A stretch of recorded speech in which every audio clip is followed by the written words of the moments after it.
اعوذ باللہ من الشیطان الرجیم بسم اللہ الرحمن الرحیم۔ آج میرا ٹاپک ہے کلاس 9 کے لیے۔ ٹاپک ہے میرا نظم کا عنوان ہے نئی تہذیب، جو اکبر الہ آبادی نے لکھی ہے۔ یہ نئی تہذیب جو ہے، پہلے میں آپ کو یہ بتاؤں کہ اکبر الہ آبادی مغربی تہذیب اور انگریزی تعلیم کے مخالف تھے، یعنی کہ ان کا یہ خیال تھا کہ اس مغربی تہذیب یا اس انگریزی تعلیم سے ان کا خیال تھا کہ ان چیزوں سے طرح طرح کی برائیاں سوسائٹی میں پیدا ہو جائیں گی، اس لیے وہ اس کے مخالف تھے۔ اسی عنوان پر اس نے یہ نظم لکھی ہے۔ اب میں پڑھوں گی، پھر میں آپ کو اس کے الفاظ اور معنی بتاؤں گی۔ نئی تہذیب، یہ موجودہ طریقے راہی ملک عدم ہوں گے، نئی تہذیب ہوگی اور نئے سامان بہم ہوں گے، نئے عنوان سے زینت دکھائیں گے ہنسی اپنی، نہ ایسا پیچ زلفوں میں نہ گیسوں میں یہ خم ہوں گے۔ پہلے میں آپ کو اس کے الفاظ معنی بتاؤں گی۔ یہ موجودہ طریقے راہی ملک عدم ہوں گے۔ راہی ملک عدم کہتے ہیں مرنے والے کو، اس دنیا سے چلے جانا۔ نئی تہذیب ہوگی اور نئے سامان بہم ہوں گے، نئے سامان بہم ہوں گے۔ بہم کا معنی ہے میسر۔ نئے عنوان سے زینت دکھائیں گے ہنسی اپنی، نئے عنوان معنی ہے نئے طریقے سے، زینت معنی ہے خوبصورتی، دکھائیں گے ہنسی اپنی، نہ ایسا پیچ زلفوں میں نہ گیسوں میں یہ خم ہوں گے۔ نہ ایسا پیچ زلفوں میں، زلف اور گیسو یہ ایک ہی، زلف بھی بال کو کہتے ہیں، گیسو بھی بالوں کو کہتے ہیں، لیکن فرق یہ ہے کہ زلف کہتے ہیں جو عورت کے چہرے پر بال ہوتے ہیں اس کو زلف کہتے ہیں، گیسو کہتے ہیں جو عورت کو پیچھے ہوتے ہیں بال تو اس کو گیسو کہتے ہیں۔ اس میں ایک پیچ اور خم، پیچ اور خم ہے ایک ہی لفظ۔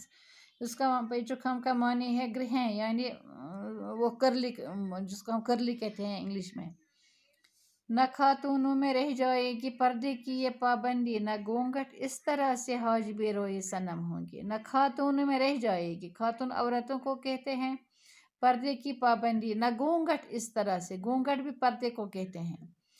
حاجب روئے صنم، حاجب روئے صنم کہتے ہیں، روئے کہتے ہیں چہرے کو، عورت کے چہرے پر جو پردہ ہوتا ہے اس کو حاجب کہتے ہیں، یعنی حجاب جس کو ہم کہتے ہیں۔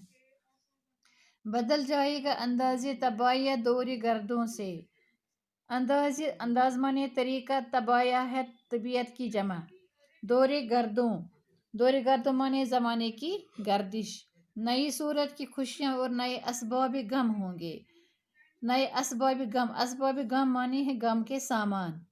بہت ہوں گے مغنی نغمۂ تقلید یورپ کے، مغنی کہتے ہیں گانے والے کو، تقلید کہتے ہیں، تقلید کا معنی ہے نقل، مگر بے جوڑ ہوں گے اس لیے بے تال و سم ہوں گے۔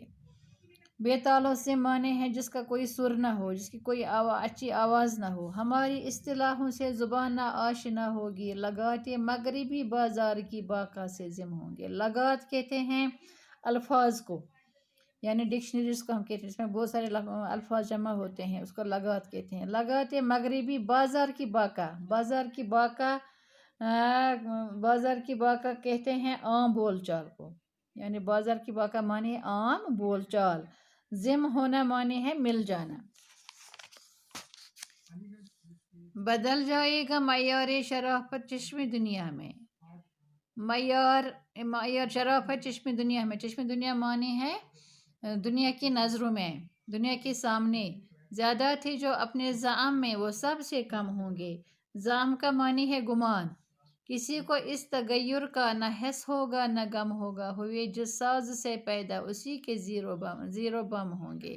تغیر معنی ہے تبدیلی، حس معنی ہے ہوش، ہوئے جس ساز سے پیدا اسی کے زیر و بم ہوں گے۔ زیر و بم یہ شاعری میں جب ہم شعر لکھتے ہیں تو اس میں اونچ نیچ ہوتی ہے، ایک شعر یا دوسرے شعر میں الگ الگ طریقے کے ہوتے ہیں تو اس کو ہم زیر و بم کہتے ہیں، یعنی شاعری میں جو اونچ نیچ ہوتی ہے۔ تمہیں اس انقلاب دہر کا کیا غم ہے اے اکبر، بہت نزدیک ہیں وہ دن کہ تم ہوگے نہ ہم ہوں گے۔ انقلاب دہر کا معنی ہے زمانے کا انقلاب۔ باقی اس کی تشریح میں آپ کو کل پڑھا ہوں گی۔ باقی وسلام۔